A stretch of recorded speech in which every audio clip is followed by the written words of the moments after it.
रामायण तो आप बचपन से सुनते और देखते आए हैं, जिसमें अंत में यह दिखाया जाता है कि भगवान श्री राम ने रावण का वध कर दिया था।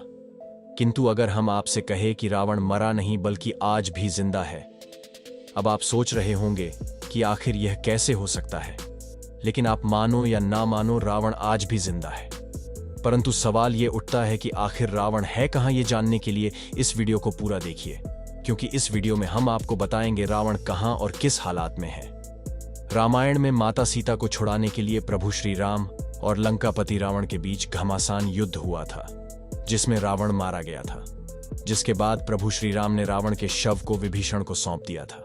लेकिन यह कोई नहीं जानता कि विभीषण ने रावण के शव का क्या किया, क्योंकि किसी को रावण के अंतिम संस्कार का कोई भी साक्ष्य नहीं मिले हैं, ना ही इस बारे में किसी को जानकारी है।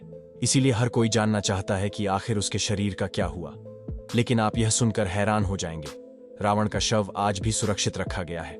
भले ही यह बात आप ना मानो, पर आज हम आपको कुछ ऐसे सबूत दिखाने जा रहे हैं जिसके दम पर आप यह मान सके कि रावण आज भी जिंदा है। शोधकर्ताओं की माने तो श्रीलंका में रावण के होने के सबूत मिले हैं। श्रीलंका के रामायण अनुसंधान कमेटी का दावा है कि उन्हें श्रीलंका के जंगलों के बीच एक गुफा में एक शव मिले हैं। करीब 8000 फीट ऊंचाई पर बने इस गुफा में रावण पूजा पाठ और यज्ञ किया करते थे।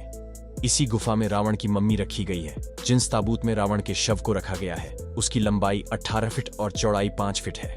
रावण के शव के ऊपर एक खास तरह का लेप लगाया गया है, जिस वजह से कई हजार साल बीत जाने के बाद भी उसका शरीर बिल्कुल वैसा का वैसा है। लेकिन घने जंगल और खूंखार जानवर होने की वजह से कोई भी इस गुफा के अंदर नहीं जा पाया।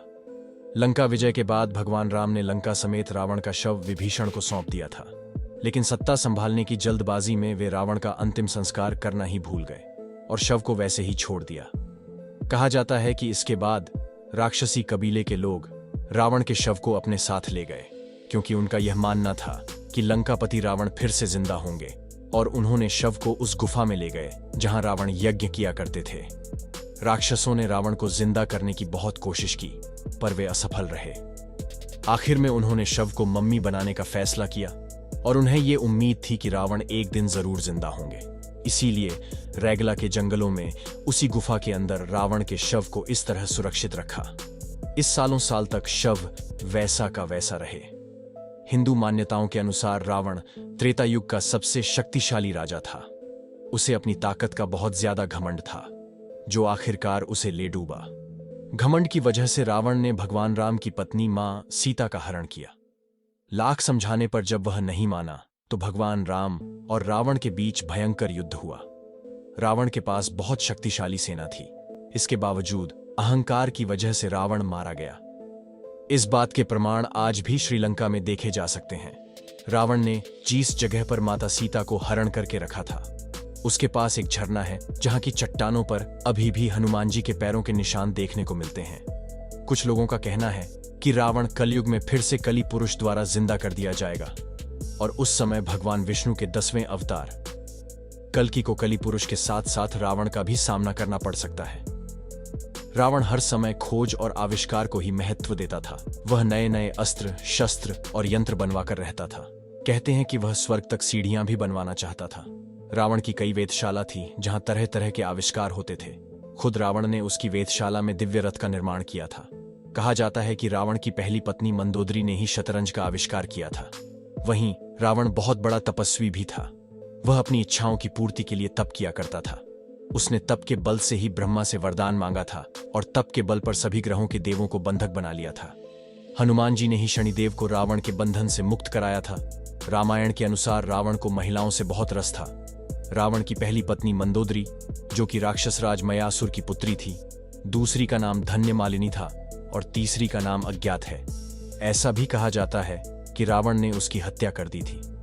रावण अपनी पत्नी की बड़ी बहन माया पर भी वासनायुक्त नजर रखी थी। इसके अलावा रावण ने विष्णु भक्त तपस्विनी वेदवती का शील भंग करने का प्रयास किया था, जिसके चलते उन्होंने अपनी देह त्याग दी और रावण को श्राप दिया कि एक स्त्री के कारण ही तेरी मृत्यु होगी। मान्यता अनुसार उस युवती ने सीता के रूप में जन्म लिया था। रावण में लाख बुराइयां थीं, पर फिर भी उसने माता सीता के साथ कुछ गलत नहीं किया। आपने यह बात जरूर सुनी होगी, पर इसकी सच्चाई कुछ और ही है। रामायण के अनुसार विश्व विजय करने के लिए जब रावण स्वर्ग लोक पहुंचा, जहां उसे रंभा नाम की अप्सरा दिखाई दी। उसने कामातुर होकर रंभा को पकड़ लिया। तब अप्सरा रंभा ने कहा कि आप मुझे इस तरह से स्पर्श ना करें। मैं आपके बड़े भाई कुबेर के बेटे नल कुबेर के लिए आरक्षित हूं। लेकिन रावण ने उसकी बात नहीं मानी और रंभा से दुराचार किया। यह बात जब नल कुबेर को पता चली तो उसने रावण को श्राप दिया कि आज के बाद रावण बिना किसी स्त्री की इच्छा के उसको स्पर्श नहीं कर पाएगा, और यदि करेगा तो उसका मस्तिष्क 100 टुकड़ों में बंट जाएगा। यही असली वजह थी कि रावण कभी भी मां सीता को स्पर्श नहीं कर पाया। यहां तक कि जब रावण ने मां सीता का अपहरण कर श्रीलंका लेकर आया तो रावण की पत्नी मंदोदरी ने बार बार रावण को चेतावनी दी थी कि सीता जी को राम को लौटा दें, अन्यथा हमारी कुल का विनाश होगा। इसके जिम्मेदार सिर्फ आप होंगे। लेकिन रावण अपनी ताकत का घमंड दिखाकर मंदोदरी को फटकार लगाता था। इसी के फलस्वरूप घमासान युद्ध हुआ और रावण की मृत्यु हुई।